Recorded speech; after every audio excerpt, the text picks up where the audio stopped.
What's up, everyone? Welcome to the Power Play with CJ. I just want to focus in on the allegations surrounding Pat Kane. I'm not actually. I almost did this one 6 hours ago. This morning when I got up, but it's a tough thing. It's really not my place to talk about legal ramifications, and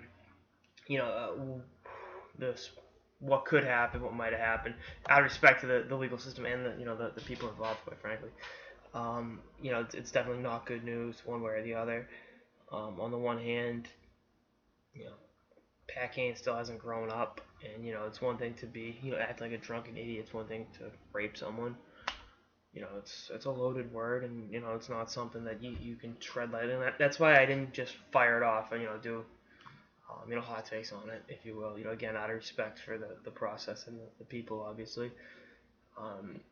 Nothing's been proved. There's no details though. I mean, I remember a couple years ago, the Drew Doughty thing, and then even before that with Julian Edelman and the Pats, someone accused him of sexual assault. They had the video. He walked past her in a nightclub. That was it. That was it. So, it could be anything. And again, I'm not going to be, a guy that just fires off things and makes light of the situation. Because again, this is a hockey podcast.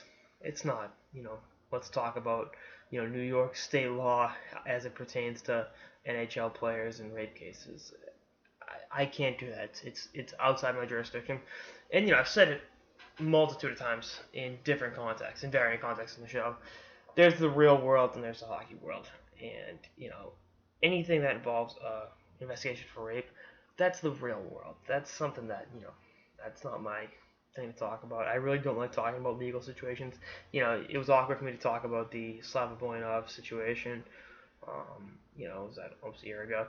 So, again, I just, something to keep an eye on, but I'm not going to. I don't like doing this. It's an awkward thing, and I didn't want to do it. I wanted to wait for some things trickle in. So I mean, I'll definitely keep it on. But even though talking about the potential hockey round on ice ramifications for Kane, the Blackhawks, and Team USA on the line, that's again inappropriate to talk about at this time. And we'll see how it all shakes up. I really just hope for the best. I hope it isn't as bad as it could be. But either way, it's a lose-lose situation. So we'll see. We'll see what happens. Anyway, that's our episode of the Power Play with CJ. Stay tuned for episodes throughout the off season and beyond. Later, guys.